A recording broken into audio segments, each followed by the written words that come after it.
ప్రార్థన చేసుకుని మరి ఉదయకాలపు కుటుంబ ప్రార్థన మనం ప్రారంభించుకుందాం. మరి యొక్క సమయంలో కొరింథీయులకు రాసినటువంటి 2వ పత్రిక 9వ అధ్యాయాన్ని మనం చదువుకుంటున్నాం గనక మరి ప్రార్థన చేసుకుని మరి నేటి బైబిల్ పఠనాన్ని, వాక్య పఠనాన్ని మనము నేర్చుకుందాం, తెలుసుకుందాం. దేవుని యొక్క ఆత్మ సహాయం కొరకు మరి ప్రార్థన చేసుకుని ఈ ఉదయకాలపు కుటుంబపు ప్రార్థనలో మనందరం ముందుకు వెళ్దాం. కుమారుడు మోషేబాబు ప్రార్థనతో నేటి కుటుంబ ప్రార్థన మనం ప్రారంభించుకుందాం. ప్రార్థన ఇంకెలా ఉన్నాను, ఇలా తిరిగి వెరీ గుడ్, సరిపోద్ది.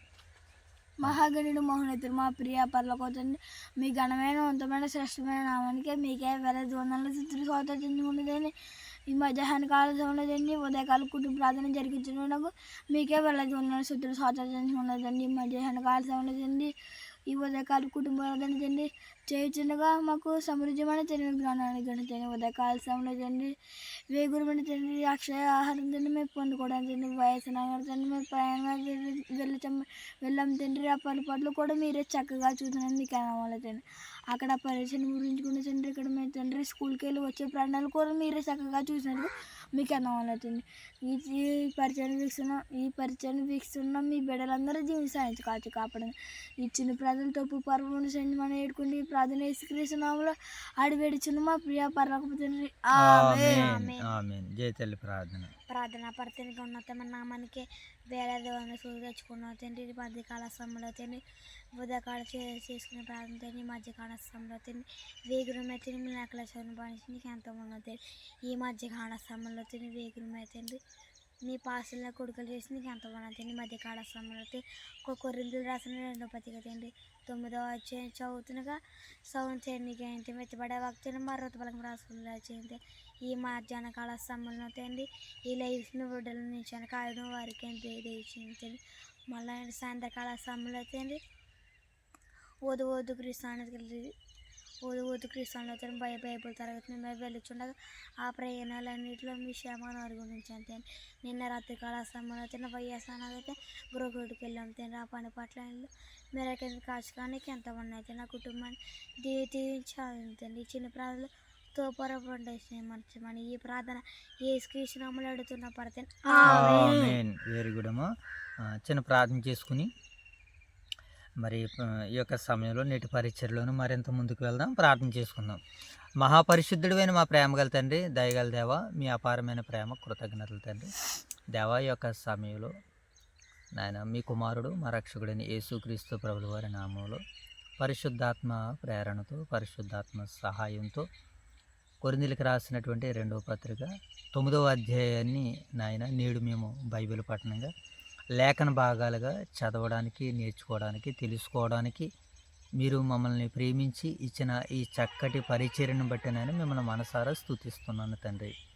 అలా ఈ సమయంలో ప్రార్థించిన 20 బిడ్డలను, పరిచర్యలో ఉన్న నీ పిల్లలను దీవించి ఆశీర్వదించండి. అలాగే తండ్రి ఉదయకాల సమయంలో మీరు మమ్మల్ని ప్రేమించి ఇచ్చినటువంటి స్థానిక సంఘాలను, ఓదురు, వైఎస్ఆర్ నగర మా క్రీస్తు ప్రభు సంఘాలను మీరు దర్శించండి, దీవించండి, ఆశీర్వదించండి. సంఘాల్లో ఉన్నటువంటి పెద్దలను, పరిచారకులను, యవనస్తులను, స్త్రీలను, పురుషులను, వృద్ధులని, బాలురిని అందరినీ జ్ఞాపకం చేసుకున్నాం ప్రభువా. అందరినీ దీవించి ఆశీర్వదించండి. అలాగే మూల స్తంభాలుగా ఉన్నటువంటి నాయన మరి స్థానిక సంఘానికి దైవ సేవక పరిచర్య చేస్తున్నటువంటి మా ప్రియులు రాజు గారిని, వారి కుటుంబాన్ని మీరు దర్శించమని, దీవించమని, ఆశీర్వదించమని వేడుకుంటూ తండ్రి మరి యొక్క సమయంలో నాయన మరి మీ మాటలతో మమ్మల్ని మీరు ఆదరింపజేస్తుండగా, మీ మాటలను మీరు మాకు వినిపిస్తూ ఉంటుండగా, నేర్పిస్తూ ఉంటుండగా, ఆ మాటలో చక్కనటువంటి రీతిలో మేము వినగలుగుటకు, నేర్చుకునగలుగుటకు మీ సహాయమును, మీ సహకారమును మనకు అనుగ్రహిస్తారని ఆశిస్తూ మా రక్షకుడైన యేసుక్రీస్తు వారి నామంలో ఈ ప్రార్థన మీకు సమర్పిస్తున్నాం తండ్రి. ఆమేన్. రైట్, మంచిది నాయన. మరి యొక్క సమయంలో 2వ కొరింథీయులకు రాసినటువంటి పత్రిక 9వ అధ్యాయాన్ని బైబిల్ పఠనంగా చదువుకుందాం. ఓకేనా మోషే బాబు? మొదటి వచనం నుంచి చదువుకుందాం.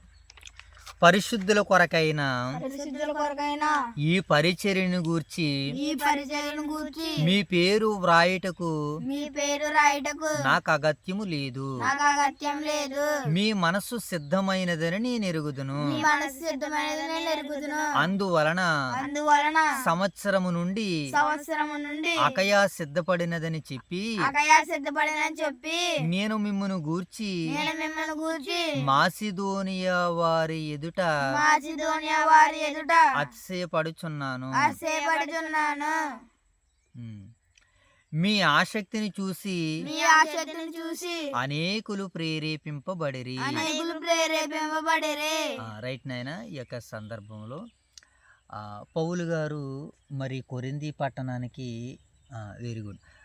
పౌలు గారు ఈ కొరింథీ పట్టణానికి ఆత్మ సంబంధమైనటువంటి పరిచర్య ఎంత గొప్పగా విస్తారమైనటువంటి పరిచర్య చేశారంటే పౌలు గారు ఈ కొరింథీలకి వినిపించి నేర్పించి తెలియజేసినటువంటి సంగతులు మనకి ఎక్కడా కనపడవు. ఈ కొరింథీ పట్టణానికి అంత పవర్ఫుల్ అయినటువంటి వాక్యాన్ని పౌలు గారు విభజించారు, ఉపదేశించారు, నేర్పించారు. ఇక్కడ ప్రాముఖ్యంగా ఎక్స్పెషల్లీ ఈ అధ్యాయంలో అలాగే 8వ అధ్యాయంలోను 9వ అధ్యాయంలోనూ కూడా ఏమి నేర్పిస్తున్నాడంటే ఇవ్వడం గురించి నేర్పిస్తున్నాడు అనమాట. ఇవ్వడంలో ఉన్నటువంటి దీవెనలు ఆశీర్వాదాలు అవి ఎంత గొప్పగా ఉన్నవో చెబుతున్నాడు. ఇలా పౌలు గారు మోషేబాబు మోషేబాబు ఎప్పుడు ఎదరకుండు అది ఓకే, ఇలా కూడా ఉండాలన్నమాట.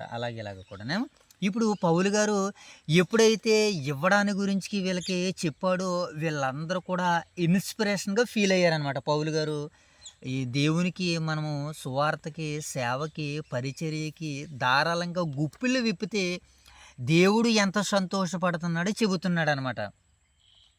అలా సంతోషపడుతున్నప్పుడు చెప్పినప్పుడు పౌలు గారు చెప్పినటువంటి మాటలకు వారందరూ కూడా ఇన్స్పిరేషన్ అయ్యి ఏం చేశారని అంటే వీళ్ళందరూ కూడా చందా వేయడానికి సిద్ధపడ్డారనమాట. అనగా కానుకలు ఇవ్వడానికి సిద్ధపడ్డారు. దేవుని సేవ కొరకు, పరిచర్య కొరకు, ఇంకొక మాటలో చెప్పాలంటే బేదలైన వారందరి కొరకు వారి ఆస్తుల్ని, వారి యొక్క స్వాస్యాలని ఇవ్వడానికి సిద్ధపడ్డారనమాట. అలా ఇవ్వడానికి సిద్ధపడినటువంటి తర్వాత సంవత్సరానికి ముందే వారు ఈ ఆలోచన తీసుకున్నారు, నిర్ణయాన్ని తీసుకున్నారు. కానీ దానిని నెరవేర్చలేకపోయారు. నిర్ణయాలు అయితే తీసుకున్నారు, కార్యాన్ని మొదలుపెట్టారు. కానీ దానిని రాను రాను రాబోయేసరికి విశ్వాసంలో సన్నగిల్లిపోయినట్లే కనపడుతుంది. అందుకనే పౌలు గారు మరలా ఈ సందర్భాన్ని లేవనెత్తుతూ మీ మనసు సిద్ధమై ఉన్నదని నేను ఎరుగుదును. అందువలన సంవత్సరం నుండి అకయా సిద్ధపడదనని చెప్పి నేను మిమ్మును గూర్చి మాసిదోనియా వారి ఎదుట అతిశయపడ్డాడట. కొరింథీ సంఘము మామూలుగా లేదు.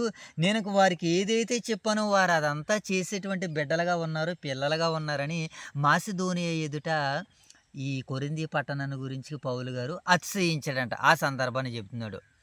మీ ఆసక్తిని చూసి అనేకులు ప్రేరేపింపబడిరి. అంటే వీళ్ళ ఇన్స్పిరేషను ఎవరు ఉన్నారట? అకయ్య వారు. అలాగే ఇంకొక మాటలో చెప్పుకోవాలంటే మనం మాసిదోనియా వారు.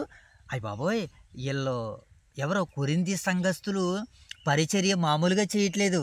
వాళ్ళ సువార్త కొరకు, సేవ కొరకు, బీదల కొరకు తమ ఆస్తుల్ని, తమ ధనాన్ని, తమ చందాల్ని ఇవ్వడానికి ఇష్టపడుతున్నారని అనేకులు ప్రేరేపింపబడ్డారట.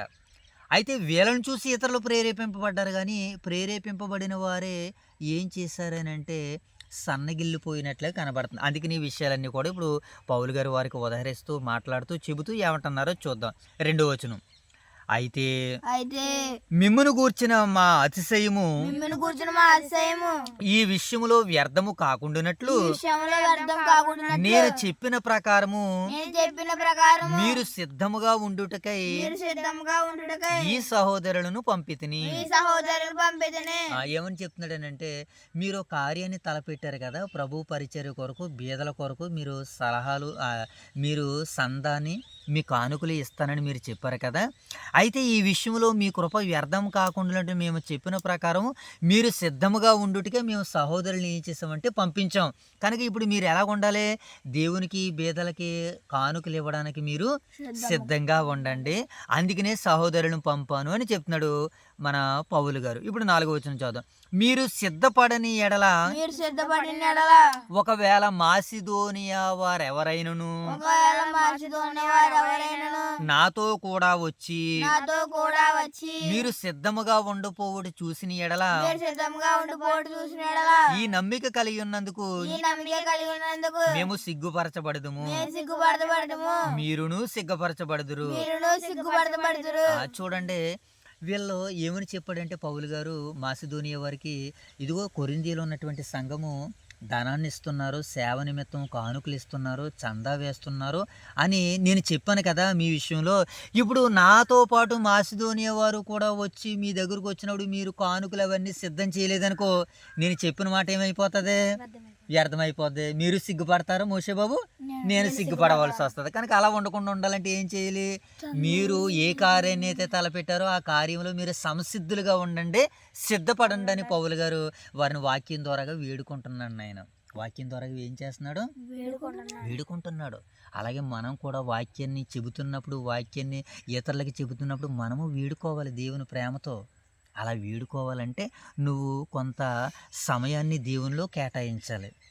అప్పుడు దేవుని కాపుదల భద్రత నీకు ఉంటుంది. ఆ కాపుదల భద్రత విశ్వాసులకు వాక్యాన్ని చెప్తే వారు ఏం చేస్తారో వింటారు, ఆ వాక్యాన్ని లోబడతారు దేవునికి. చూద్దాం ఇంకా కింద మాటల్లో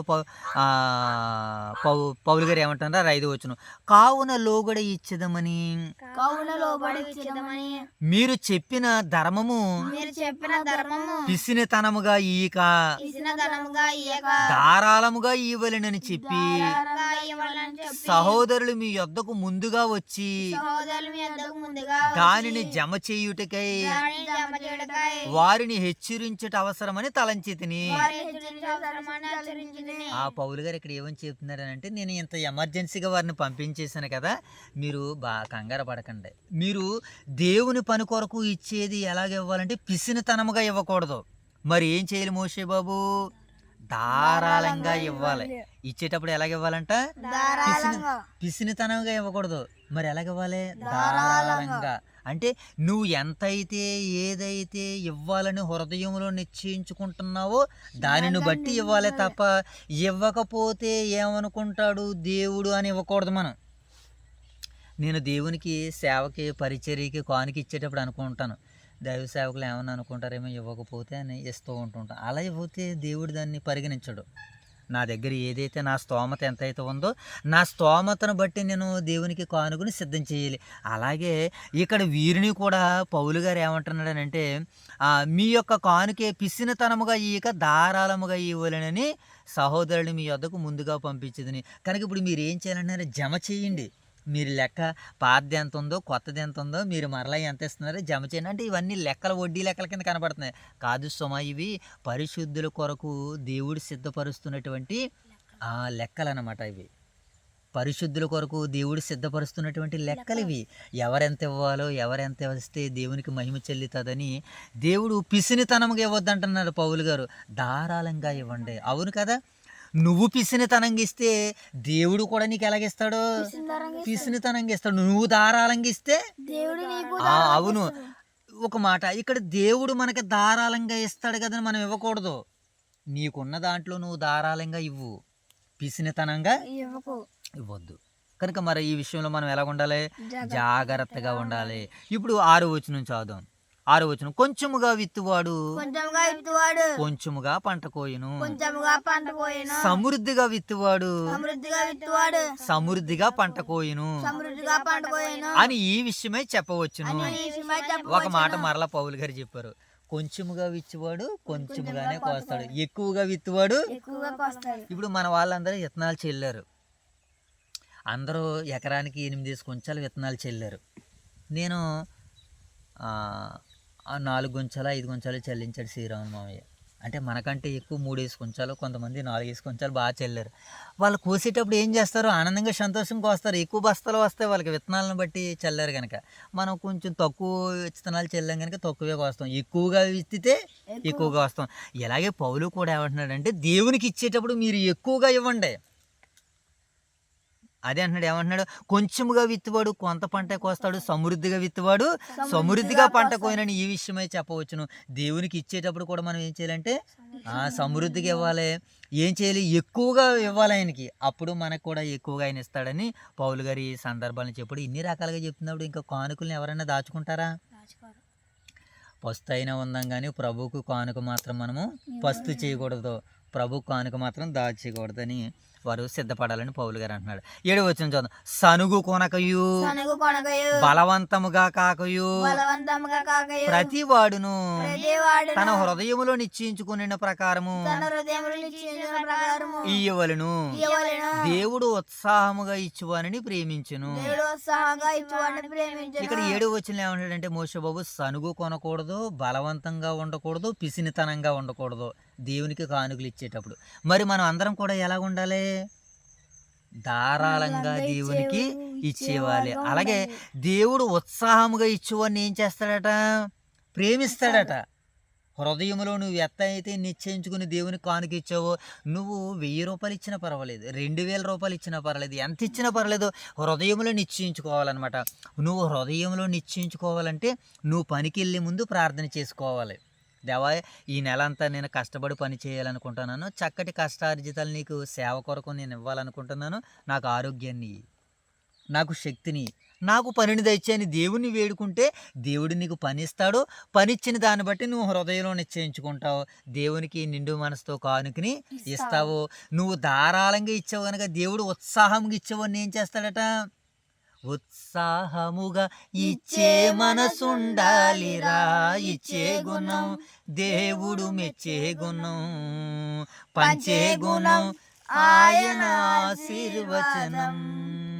కనుక మనం అందరం ఏం చేయాలంటే దేవుడు ఉత్సాహముగా ఇచ్చేవాడిని ఏం చేస్తాడనమాట, ప్రేమిస్తాడు. ఇప్పుడు 8వ వచనం చదువు. మరియు అన్నిటి యందు ఎల్లప్పుడును మీలో మీరు సర్వ సమృద్ధి గలవారై ఉత్తమమైన ప్రతి కార్యము చేయుటకు దేవుడు మీ ఎడల సమస్తమైన కృపను విస్తరింపజేయగలడు. దేవుడు ఏం చేస్తాడట నాయన, మరియు అన్నిటి యందు ఎల్లప్పుడూ మీలో మీరు సర్వ సమృద్ధి గలవారే. దేవునికి మనము సేవకి, బీదలకి సహాయాల్ని, కానుకల్ని సంఘం ద్వారాగా మనం ఇస్తూ ఉంటుంటే దేవుడు మనకి ఏం చేస్తాడట, అన్ని విషయముల యందును ఎల్లప్పుడూ మీలో మీరు సర్వ సమృద్ధి గలవారే.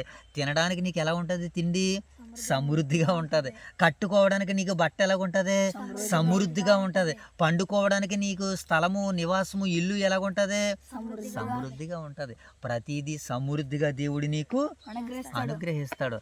అలా అనుగ్రహించాలంటే అలా అనుగ్రహించినటువంటి తర్వాత ఉత్తమమైన ప్రతి కార్యము చేయుటకు దేవుడు మీ ఎడల సమస్తమైన కృపను విస్తరింపజేస్తాడు. నువ్వు పట్టణంలోకి వెళ్తే పట్టణంలో దీవించబడతావు, పొలంలోకి వెళ్తే పొలంలో దీవించబడతావు.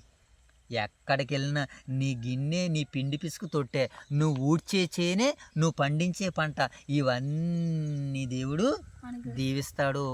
ఉత్తమమైన ప్రతి కార్యము చేటుకు దేవుడు మీ ఎడల సమస్తమైన విధమును కృపను విస్తరింపజేయగలడు. ఇప్పుడు 9వ వచనం. ఇందు విషయమై అతడు వెదజల్లి దరిద్రులకు ఇచ్చును, అతని నీతి నిరంతరము నిలిచునని వ్రాయబడి ఉన్నది. ఏం చేశాడట మోషే బాబు, ఒక ఆయన, ఇందు విషయమై అతడు వెదజల్లి దరిద్రులకు ఇచ్చును, అతని నీతి నిరంతరము నిలిచింది. మన నీతి నిరంతరం నిలవాలంటే మనం కూడా ఏం చేయాలి, వెదజల్లి మనం కూడా ఇందు విషయమే అతడు వెదజల్లి దరిద్రులకు ఇవ్వాలి. మనం అనగా పేదవారికి ఇవ్వాలి, పరిశుద్ధులైన పేదవారికి ఇవ్వాలి, దిక్కులేని వారికి ఇవ్వాలి, అనాథులకి ఇవ్వాలి, విధవరాండ్రికి ఇవ్వాలి. ఇలా మనం ఇస్తున్నప్పుడు అతని నీతి ఎలా ఉంటుందట, నిరంతరము ఉంటుంది. ఒక మాట చూద్దాం ఈ సందర్భంలో. ఒకసారి కీర్తనల గ్రంథము 112వ అధ్యాయము 9వ వచనం చూద్దాం. కీర్తనల గ్రంథము 119వ అధ్యాయము ఎన్నో వచనము 29వ వచనం చూద్దాం. 119 నాయన 112:9 నేను తీసాను చదువుతున్నాను. వాడు దాతృత్వము కలిగి బీదలకి ఇచ్చును. వాడు దాతృత్వం కలిగి ఎవరికి ఇస్తాడటమ్మా? బీదలకి ఇచ్చును. ఈ యెహోవాకు బీదలను కనికరించేవాడు ఎవరికి అప్పు ఇచ్చేవాడట? యెహోవాకు అప్పు ఇచ్చేవాడు. బీదలని కనికరిస్తే ఎవరికి అప్పు ఇచ్చేవాడట జైతల్లి? దేవుడు కప్పించు. దేవుని యెహోవాకు అప్పు ఇచ్చేవాడు. యెహోవాకు అప్పు ఎవరైతే ఇస్తారో ఆయన వానికి ప్రత్యుపకారము, ఆయన ఉపకారానికి ప్రత్యుపకారం చేయను. మనం ఎదుటి వారికి ఉపకారం చేసాం అనుకోండి, దేవుడు మనకు ప్రత్యుపకారాన్ని చేస్తాడట. ఆ వ్యక్తి మర్చిపోవచ్చు, వాళ్ళ కుటుంబం మర్చిపోవచ్చు, దేవుడు మాత్రము నా నామము నిమిత్తము మీరు ఉపకారం చేశారు కదా, ధర్మాన్ని చేశారు కదా, దేవుడు తన ధర్మాన్ని ఉపకారాన్ని మర్చిపోవుటకు దేవుడు అన్యాయస్తుడు కాడు అని వాక్యం మనకు సెలవిస్తుంది. కనుక ఇక్కడ ఏమని వ్రాయబడింది అని అంటే, ఏమండి, వాడు దాతృత్వం కలిగి బీదలకు ఇచ్చును, వాని నీతి నిత్యము నిలుచును, వాని కొమ్ము ఘనత నొంది హెచ్చింపబడును. అంటే మన కుటుంబము ఘనత నొంది హెచ్చింపబడాలని అంటే మనం ఏం చేయాలో తెలిసినైనా బీదలకి ధనాన్ని, సహకారాన్ని అందించాలి. అలాగే వాక్యము ఎరగని బీదలు ఉన్నారు. సంఘములో తిండికి వస్త్రాలకి లోటైనటువంటి బీదలు ఉన్నారు. అలాగే వాక్యం ఎరగని బీదలు ఉన్నారు. అక్షయమైన ఆహారము తినని బీదలు ఉన్నారు. ఇప్పుడు వాళ్ళకి ఆహారము, అక్షయ ఆహారం పెట్టడానికి ఇప్పుడు మనం కూడా ఏం చేయాలంటే సేవకులను పోషించాలి. సేవకుల్ని ఏం చేయాలని మనము పోషించాలి. వారికి అక్షయమైన ఆహారం పెట్టడానికి సేవకుల్ని నిలబెట్టాలి. ఆ రోజు ఆషేరాదేవి సేవకుల్ని, ప్రవక్తలని, బయలు ప్రవక్తలని, ఏమండి ఆవిడ యెజబెలి రాణి ఎలాగైతే పోషించిందో ఈరోజు ప్రతి సంఘాలు కూడా సేవకుల్ని పోషించాలి, నిలబెట్టాలి. అక్షయ ఆహారము, ఏమండి సువార్త తెలియనటువంటి బీదలకి మనం ఏం చేయాలి? ఇప్పుడు అక్షయ ఆహారాన్ని లేనటువంటి బీదలకి పంచాలి. అలా బీదలను పంచేవాడు ఎవడనంటే, ఏమండి లోక సంబంధమైనటువంటి బీదలు మనకు కనబడుతున్నారు. వారికి అక్కరలో మనం ఏం చేయాలి? బీదలను, ఏమండి వాడు దాతృత్వం కలిగి బీదలకి ఇచ్చును. ఏమండి మనకి సామెతల గ్రంథంలో కూడా కనబడుతుంది 19:7 బీదలను కనికరించేవాడు యెహోవాకు అప్పు ఇచ్చేవాడు, ఆయన వాని ఉపకారమునకు ప్రత్యుపకారము చేయును. కనుక మనం ఏం చేయాలంటే, ఏమండి ఇతరులకి సహాయాలు అందించేటువంటి వారిగా ఉండాలి. ఒకసారి ఒక మంచి మాట చూద్దామా? లూకా సువార్త 6:38 చూద్దాం. ఒకసారి లూకా సువార్త 6:38 ప్రభు అయిన యేసుక్రీస్తుల వారు ఏమంటున్నారో ఒకసారి లూకా సువార్త 6 వెళ్దాం. లూకా సువార్త 6:38 చదువు నాన్న. లూకా సువార్త 6:38 చదువు. క్షమించుడి, అప్పుడు మీరు క్షమించబడదురు. ఏమండి అప్పుడు మీ మీద నేరం మోపబడదుడు. ఏమండి క్షమించుడి, అప్పుడు మీరు క్షమించబడదురు. ఇయ్యుడి, అప్పుడు మీకు ఇవ్వబడును. మనం కూడా జైతులు ఏం చేయాలట? ఇవ్వాలి. అప్పుడే మనకి ఏం చేస్తాడట? దేవుడు ఇచ్చును. అణిచి కుదించి దిగజారినట్లు నిండు కొలతలతో మనుషులు మీ ఒడిలో కొలుతురు. మీరు ఏ కొలతలతో కొలుతురు ఆ కొలతలతోనే మీకు మరలా కొలవబడును. కనుక మీరు నేను ఏం చేయాలంటే బీదల్ని కనికరించాలి, వారికి సహాయాలను అందించేటువంటి వారిగా ఉండాలి. మీరు ఏ కొలతలతో కొలుస్తారో అవే కొలతలు మీకు తిరిగి ఇవ్వబడినని వాక్యం మనకి సెలవిస్తుంది. గలతీ పత్రిక 6:7 కూడా అంటాడు, మోసపోకుడి, దేవుడు వెక్కిరింపబడడు. ఓ మనుషుడా, నీవేది ఇత్తిదివో ఆ పంటనే కోస్తావు. కనుక మనం బీదలైనటువంటి వారికి సువార్త నిమిత్తం, సేవ నిమిత్తం మన కానుకల్ని మనం ఎత్తగలిగితే ఒకానొక సమయంలో దేవుడు మనకి తగినటువంటి పంటను కోసుకోవడానికి దేవుడు సహాయాన్ని చేస్తానంటున్నాడు. కనుక మనం ఏం చేయాలంటే జాగ్రత్తగా దేవుని మాటలతో మనం ముందుకు వెళ్ళాలని వాక్యం సెలవిస్తుంది. ఇప్పుడు కొరింథీ పత్రిక వెళ్ళిపోదాం, మరలా చదువుదాం. మరియు అన్నిటి యందు ఎల్లప్పుడు మీలో సర్వసమృద్ధి గలవారే ఉత్తమమైన ప్రతి కార్యమును చేయుటకు దేవుడు మీ ఎడల సమస్త విధములైన కృపను విస్తరింపజేయగలడు. ఇందు విషయమే అతడు వెదజల్లి దరిద్రులకు ఇచ్చును, అతని నీతి నిరంతరము నిల్చునని వ్రాయబడి ఉన్నది. కనుక మనం కూడా ఏం చేయాలంటే జైతల్లి, మనం కూడా ఏం చేయాలంటే వెదజల్లాలి. ఏం చేయాలనైనా వెదజల్లాలి. వెదజల్లితేనే మనము కూడా దేవునిలో దీవించబడతాము. ప్రవక్త అయినటువంటి ఏలీయా గారు, ఆయన దాహం కొని నాకు కొంచెం బుడ్డిలో నీళ్లు తీసుకురా అని అన్నాడు. ఒక ఆమె కట్టెలు వేరుకుంటుంటాయి. అయ్యా నా దగ్గర బుడ్డిలో నీళ్లు కొన్ని ఉన్నవి, అవి నా కుమారుడికి నాకు మేము సిద్ధపరచుకోవడానికి కరువు కాలంలో మేము బ్రతుకుతున్నాము కనుక మా దగ్గర నీళ్లు లేవు, అలాగే నీళ్ళైతే తెస్తానంది. అయితే నాకు ఒక చిన్న అప్పముక్క కూడా తీసిరా అన్నాడు. ఎవరు? ఏలియా గారు. అయితే అన్నది, బాబు నా బిడ్డకి నాకు అది ఒకటే ఉన్నది, నా దగ్గర ఇంకేం లేదనగానే, లేదు నువ్వు నేను చెప్పినట్టు చెయ్యి అన్నాడు. ఆ ఏలియా గారు చెప్పినట్టుగా స్త్రీ చేసినటువంటి తర్వాత ఆ కరువు కాలంలో వారికి ఏం కాలేదో తెలుసా మోషబాబు? పిండి కొరవ ఆహా, బుడ్డిలో ఉన్న నూనె తక్కువ కాలేదు, తొట్టిలో ఉన్న పిండి కూడా ఖాళీ అవ్వలేదు. అయిపోలేదు. కారణం ఏంటంటే వారు తన సేవకునికి వెదజల్లారు. దేవుడు ధారాళంగా కరువు కాలం అంతట్లో కూడా వారిని పోషించేశాడు. ఏమండి, చూద్దాం ఆ సందర్భాన్ని ఒకసారి. రాజుల గ్రంథానికి వెళ్దాం, ఒకసారి జ్ఞాపకం చేసుకుందాం. ఈ సందర్భాన్ని బట్టి మనందరూ కూడా సంతోషపడడానికి దేవుడు చక్కటి సమయాన్ని ఇచ్చాడు. ఆయన ఒక 5 నిమిషాల్లో మనం ముగించేసుకుందాం. 30 నిమిషాలకు ముగించేసుకుందామా? మొదటి రాజుల గ్రంథము 17వ అధ్యాయము 10వ వచనం చదువుదాం. మొదటి రాజుల గ్రంథము 17వ అధ్యాయము 8వ వచనము 10వ వచనం చదువుదాం. అందుకు అతడు లేచి సారేపతునకు పోయి ఆ పట్టణపు గవని యొద్దకు రాగా ఒక విధవరాలు అచ్చట కట్టెలు వేరుతుందట. పాపం ఆవిడ ఎవరు? ఎంతకని విధవరాలు కట్టెలు వేరుతుంది. మనం కూడా ఈరోజు యెరూషలేము సంఘం కూడా అపోస్తులు కూడా ఎవరికి సహాయ సహకారాలు అందించమన్నారు? విధవరాలకి, బీదలకి, వారికి మనం సహకారాలు ధనాలను ఇవ్వాలని అన్నాడు. ఒక మాట చూద్దాం. ఒక బేద విధవరాలట అక్కడ కట్టెలు వేరుచుండుట చూసి ఆమెను పిలిచి, త్రాగుటకే పాత్రలో కొంచెం నీళ్లు నాకు తీసుకురమ్మని వేడుకొనను. ఆమె నీళ్లు తేబోచుండగా అతడు ఆమెను మరలా పిలిచి, నాకు ఒక రొట్టె ముక్కను నీ చేతిలో తీసుకుని రమ్మని చెప్పిను. ఒక రొట్టె ముక్కను తీసుకుని రమ్మన్నాడు. దేంతో పాటు? నీళ్లతో పాటు. అప్పుడు ఆమె ఏమంటుందంటే, అందుకు ఆమె, నీ దేవుడైన యెహోవా జీవం తోడు తొట్టిలో పట్టెడు పిండియు బుడ్డిలో కొంచెం నూనె నా యొద్దనున్నవే కానీ అప్పం ఒకటైనను లేదు. మేము చావక ముందు నేను ఇంటికి పోయి వాటిని నాకును నా బిడ్డకును సిద్ధం చేసుకునే వాళ్ళని కొన్ని పొలాలు ఏరుకొనుటికై ఇక్కడికి వచ్చేది నేను. అప్పుడు ఏలి ఆమెతో, ఎట్లను భయపడవద్దు, నీవు పోయి చెప్పినట్లు చేయము, అయితే అందులో నాకు ఒక చిన్న అప్పము మొదట వేసి నా యొద్దకు తీసుకుని రమ్మని చెప్పిను. తర్వాత నీకును నీ బిడ్డకును అప్పం చేసుకుని మనము భూమి మీద యెహోవా వర్షము కురిపించే వరకు ఆ తొట్టిలో ఉన్న పిండి తక్కువ కాలేదు, బుడ్డిలో ఉన్న నూనె అయిపోలేదు. ఇశ్రాయేలు దేవుడని యెహోవా సెలవిచ్చున్నాడు అని అంతటా ఆమె వెళ్ళి ఏలియా చెప్పిన మాట చెప్పున చేయగా అతడు ఆమె ఇంటికి వారును అనేక దినములు భోజనం చేయొచ్చు వచ్చిరి. అంటే ఒకానొక పూటకే తమకున్నటువంటి ఆహారాన్ని ఇతరులకు ఇచ్చింది. ఏమండి, కరువు కాలము, కరువు ఇబ్బందులు అంతట్లోనూ ఆమె ఇంటి వారు అందరూ కూడా ఏం చేశారట? అనేక దినములు భోజనం చేయొచ్చు. అనేక దినాలు ఒక పూట భోజనానికి ఇస్తే దేవుడు అనేక దినాలకి భోజనానికి సిద్ధం చేశాడని మరి మనం చదువుకుంటున్నాం కదా. మనకి జ్ఞానోదయం రావాలి కదా, మన హృదయాలు తెరవాలి కదా, మన మనసులో తెరవాలి కదా.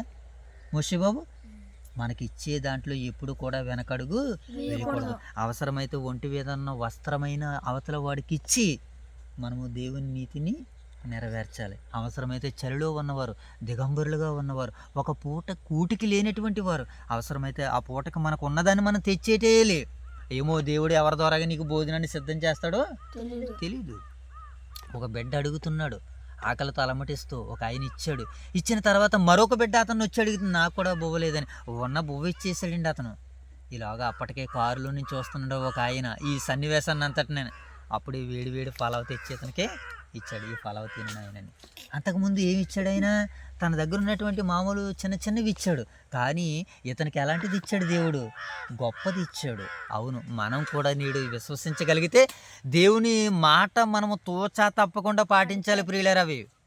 అవి భారమైనా సరే, అవి కష్టమైనా సరే, శ్రమతో కూడుకున్నటువంటి వాటివైనా సరే వాటిని నెరవేర్చడానికి మనము సిద్ధపడాలి. ఇలాగే మరి ఆయన ప్రియ శిష్యుడు కూడా ఉన్నారు, ఎలీషా గారు కూడా. ఎలీషా గారి దగ్గర కూడా ఇలాంటి తగువటి వచ్చింది. ముగించేసుకుందాం. ఎలీషా గారి దగ్గర కూడా ఇలాంటి తగు వచ్చింది. ఒకసారి 2వ రాజుల గ్రంథం 4వ అధ్యాయం మొదటి వచనం చదువుదాం. చూడండి, 2వ రాజుల గ్రంథము 4వ అధ్యాయం మొదటి వచనం. అంతటా ప్రవక్తల శిష్యులు ఒకని భార్య నీ దాసుడైన పెనిమిటి చనిపోయిను, అతడు యెహోవా యందు భయభక్తులు కలవాడు ఉండని నీకు తెలిసే ఉన్నది.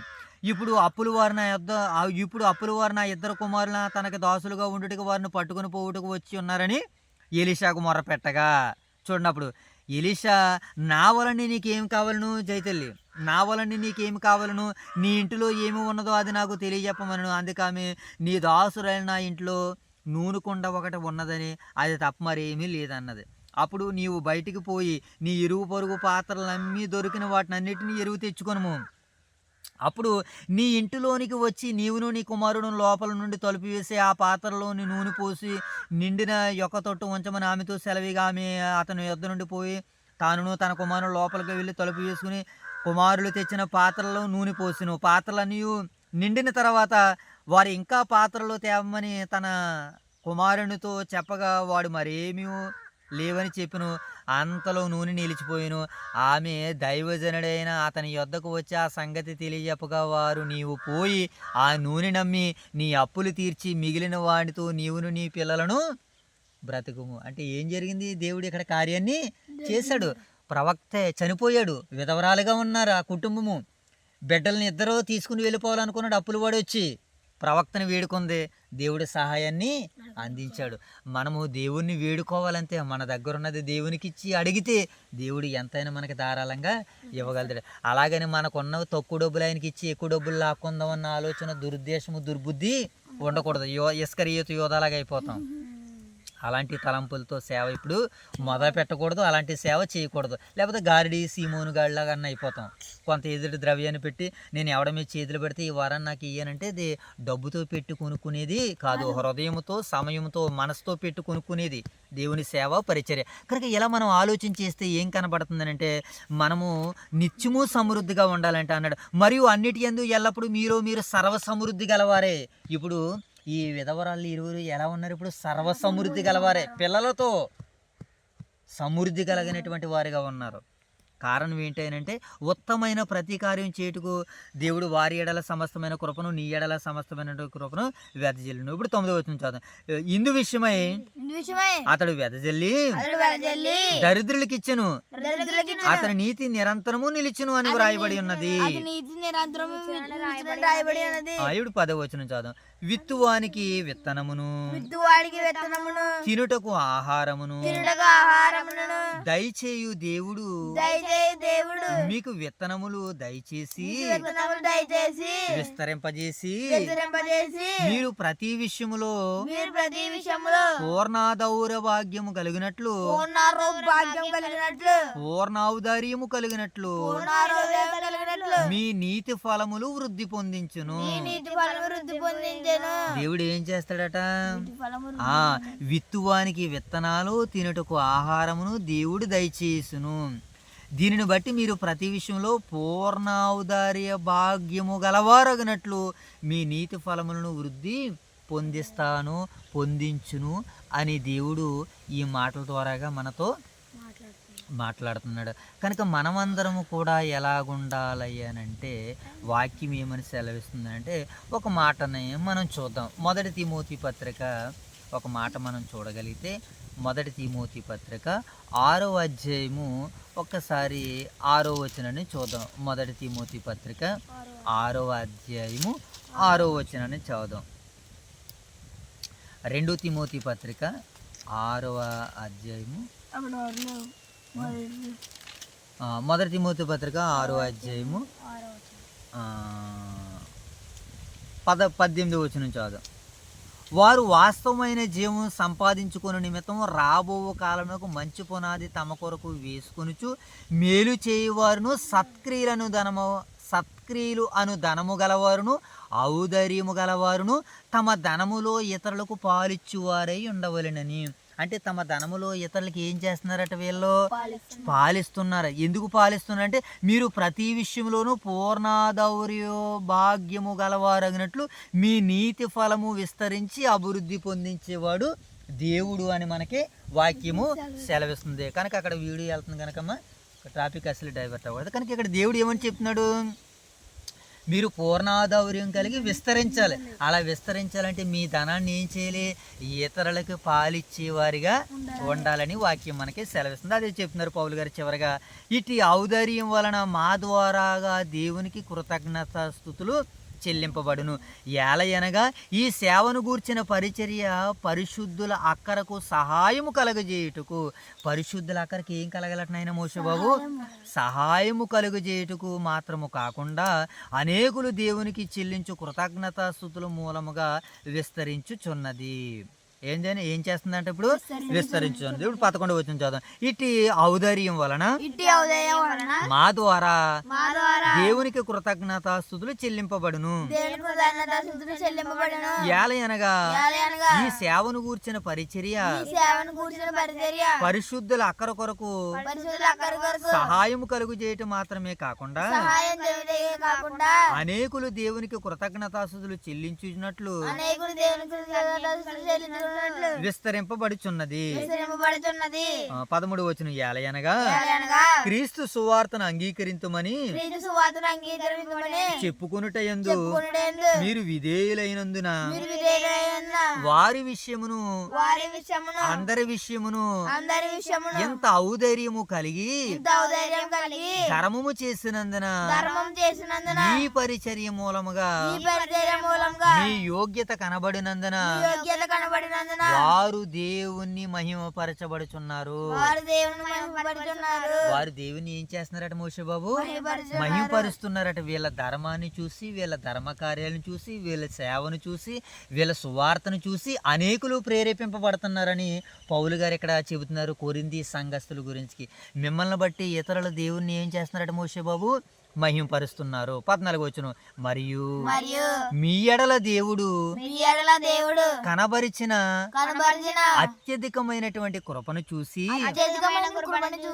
వారు మీ నిమిత్తమై ప్రార్థన చేయుచు మిమ్మును చూడవలెనని ఎక్కువ కోరిక గలవారై ఉన్నారు. ఇప్పుడు వీళ్ళ పరిచర్య చూడగానే వీళ్ళని చూడాలన్న కోరిక కలిగిందంట. ఎవరికి? కొరింథీల్ని చూడాలన్న కోరిక అకయ వారికి, అలాగే మాసిదోనియా వారికి. అయ్యి బాబు ఎలాంటి కార్యాలు చేస్తున్నారంటే వీళ్ళు ఎలా ఉండుంటారు, ఈ మనుషులు ఎలా ఉండుంటారు, వాళ్ళ యాటిట్యూడ్ ఎలా ఉండుంటుంది, వారి ప్రవర్తన ఎలా ఉంటుందని చూడాలనుకున్నారట. మొన్న ఇటీవల కాలంలో మన పరిచర్యను చూసి ఒక ఆయన అడుగుతున్నాడు, అన్నయ్య మీరు ఎక్కడ ఉంటారని, పిల్లలతో చాలా చక్కగా చేస్తున్నారు మీరు పరిచర్య, మీది ఎక్కడన్నా ఏ ఊరన్నా ఏంటని ఒక ఆయన వివరం అడిగాడు. ఎందుకంటే ఇలా ఈ పరిచర్య ఆయన మనసును తట్టింది, ఆయన మనసును తాకింది. అలాగే కొరింథీలు చేస్తున్నటువంటి సేవ సువార్త పరిచర్య కూడా అనేక సంఘాల వారిని తట్టింది, అనేక సంఘాల వారిని కదిలించింది, వారిని కూడా ఆకర్షించింది. అందుకని వీళ్ళందరూ ఏం చేస్తున్నారట? మీ నిమిత్తమే ప్రార్థన చేస్తూ మిమ్మల్ని చూడవలనని ఎక్కువ కోరిక గలవారై ఉన్నారు. 15వ వచనం. చెప్పసఖ్యము కాని ఆయన వరణమును గూర్చి దేవునికి స్తోత్రము. కనుక ఈ విషయంలో దేవుడు ఏమంటున్నాడనంటే చెప్పనాసఖ్యము కాని ఆయన వరమును. ఆయన అలాంటి వరాలని మనందరికీ ఇవ్వాలనుకుంటున్నాడు. దేవుని పిల్లలందరికీ ఇవ్వాలనుకుంటున్నాడు దేవుడు. ఆయన వరాలు ఎలాంటి వరాలు? ఆయన వరాల గురించి యాకోబు గారు, యేసుక్రీస్తుల వారు తమ్ముడైనటువంటి యాకోబు గారు మాట్లాడుతూ యాకోబు పత్రిక 1వ అధ్యాయం 17వ వచనంలో ఏమంటున్నారో చూద్దాం. నా ప్రియ సహోదరులారా, మోసపోకండి, శ్రేష్టమైన ప్రతి ఈవియు సంపూర్ణమైన ప్రతి వరమును. మనం ఇక్కడ ఏం చదువుకున్నాం కొరింథీ పత్రికలో? చెప్పసఖ్యము కాని ఆయన వరమును. చెప్పసఖ్యము కాని ఆయన వరము అంటే ఆయన వరాలు ఎలాగిస్తాడో మనకైతే తెలియదు. కానీ ఆ ఇచ్చే వరం గురించి యేసుక్రీస్తుల వారు సోదరులు ఏమంటున్నారంటే, నా ప్రియ సహోదరులారా మోసపోకండి, శ్రేష్టమైన ప్రతి ఈవియు సంపూర్ణమైన ప్రతి వరమును పరసంబంధమైనదే జ్యోతిర్మయుడగు తండ్రి యొద్ద నుండి వచ్చును. ఆయన యందు ఏ చంచలత్వమైనను గమనం వలన కలుగు ఏ ఛాయ అయినను లేదు. దేవుడు అందరికీ ధారాళంగా ఇవ్వాలనుకుంటున్నాడు ఆయన వరాలని. కనుక వాటిని మనం పొందుకోవాలంటే మనం అందరం ఎలా ఉండాలి మోషే బాబు? యోగ్యులుగా ఉండాలి. కనుక పౌలు గారు ఈ కొరింథీ పట్టణానికి దేవుని యొక్క సంగతులను, దేవుని యొక్క మాటలను వ్రాస్తూ వారిని హెచ్చరిక చేస్తూ ఏమంటున్నాడంటే, మనం దేవుని సేవకి ధారాళంగా పిసినితనంగా కాకుండా హృదయంలో నిశ్చయించుకొని వెదజల్లి దేవునికి ఇచ్చేవారుగా, ఉత్సాహముగా ఇచ్చేవారిని ప్రభును ప్రేమించేవారుగా ఉన్నాడని వాక్యం మనకి సెలవిస్తుంది. కానీ దేవుడు మరి మనల్ని అందరినీ కూడా ఆయన పనులు అట్టి రీతిగా అనేకులు నిలబెట్టాలని, అనేకులు మరి సువార్త విషయంలో, సేవ విషయంలో మరి గుప్పిలు విప్పి సేవలో నిలబడాలని మనసారా వేడుకుంటూ కోరుకుంటూ మోషబ ప్రార్థనతో మరి కుటుంబ ప్రార్థన మనం ముగించుకుందాం. మోషబ ప్రార్థన చేయను. మోషబ మహోన్నతుడు మా ప్రియ పరలోకమందు మీ ఘనమైన ఉన్నతమైన శ్రేష్టమైన నామానికే మీకే వేలాది వందనాలు స్తుతులు స్తోత్రాలు చెల్లించుకున్నదండి. ఈ మధ్య ఈ సాయంత్రకాల సేవలో చెంది మీ సంధి భాగ్యాన్ని మాకు అనుగ్రహించింది మీకు అన్నవల్ల తండ్రి. సాయంత్రకాల సేవలో చెంది ఇదిగోండి తండ్రి, 1 కొరింథీ 2 కొరింథీ పత్రిక తండ్రి 9వ అధ్యాయం చదువుతుండగా మాకు సమృద్ధమైన దేవుని జ్ఞానం అనుగ్రహించింది మీకు అన్నవల్ల తండ్రి. ఈ చిన్న ప్రార్థన తప్పు పర్వలను సహించమని వేడుకుంటే ఈ ప్రార్థన యేసుక్రీస్తు నామములో అడిగేసిన మా ప్రియ పరలోకపు తండ్రి. ఆమేన్. ప్రార్థన వినుడి పావనుడా ప్రార్థన మాకు నేర్పుమయా. జై తల్లి ప్రార్థన. ప్రార్థన పడతని గాను తమ నామానికి వేలాది ఉన్న సూర్యుడు చచ్చుకున్నది ఇరా మధ్యాహ్నం ఈ సాయంత్రకాల సమయంలో తిని వాక్యం చదువుతున్నాగా సెవెంత్ ఎన్నికనిచ్చి మీకు ఎంత ఉన్నది పెట్టుబడి వాక్యం రోజు రాస్తున్నది చేసి మీకు ఎంత ఉన్నది కొరింథీ 2 పదికి తిండి 9వ అధ్యాయం చదువుతుండగా సెవెంత్ ఎన్నికనిచ్చి మీకు ఎంత ఉన్నది. ఈ లైఫ్ మెడల్ అని దీవించారు కాయడం వారికి దయచేయండి. ఈ సాయంత్రకాల సమయంలో తిండి మళ్ళీ రాత్రికాల సమయంలో తిండి మీ సేవలో మీ పరిశీలన మీరు వాడబడుచుండగా పని పట్ల ఆయనలో మీరు కింద కాశీ కానితండి. చిన్న ప్రాణంలో తుప్పరు పండు క్షమించమని ఈ ప్రార్థన నామలు అడుగుతున్న పడితే ఆమేన్. వెరీ గుడ్ నాయన. చివరిగా ప్రార్థన చేసుకుందాం. మహాగణుడివైన మా తండ్రి, మహోన్నతుడైన దేవ, పరిశుద్ధుడైన తండ్రి, మీకు వందనాలు ప్రభా. ఎంతసేపునైనా చక్కటి పరిచర్య ద్వారాగా మీరు మాతో మాట్లాడి మమ్మల్ని బలపరిచి స్థిరపరిచి మీ మహిమ కొరకు నిలబెట్టినందులకే కృతజ్ఞతాస్తుతులు చెల్లించుకుంటూ ఎంతవరకు జరిగినటువంటి ఈ యొక్క పరిచర్యను దీవించి ఆశీర్వదించండి. ప్రార్థించిన ఇరువురు బిడ్డలను మరింతసేపు పరిచర్యలు నలిగిన నీ బిడ్డలు ఇరువురిని జ్ఞాపకం చేసుకోండి. వారికి ఆరోగ్యాలను దయచేయండి. వారికి కావలసిన సర్వ సమృద్ధిని మీరు అనుగ్రహించమని వేడుకుంటున్నాం తండ్రి. అలాగే ప్రభు యొక్క సమయంలో మా యొక్క స్థానిక సంఘాలు ఊదురు వైఎస్ఆర్ నగర్లో ఉన్నటువంటి సంఘాన్ని బట్టి, సంఘ బిడ్డలను బట్టి, సేవకులను బట్టి, పరిచారకులను బట్టి, యవనస్తులను బట్టి, వృద్ధులను బట్టి, బాలులను బట్టి, అందరి బట్టి ప్రభు అన్ని కుటుంబాలను బట్టి వారి పక్షాన నాయన ప్రార్థన పూర్వకంగా ముందుకు వెళ్తుండగా మీ సహాయాలు నీ బిడ్డలకు అనుగ్రహించండి, దయచేయండి. ఏ బిడ్డలో నాయన ఇబ్బందులతో, సమస్యలతో, రోగాలతో, వ్యాధులతో, కష్టాలతో బాధపడుతుందో ఆ బిడ్డలందరికీ విడుదలను అనుగ్రహించండి, స్వస్థత దయచేయండి.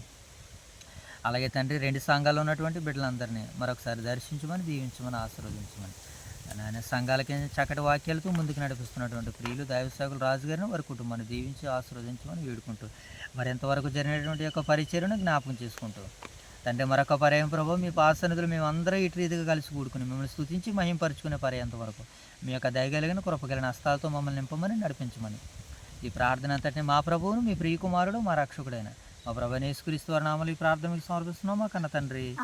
తండ్రి అందరికీ వందనం వచ్చి అందరికీ వందనాలండి. అందరికీ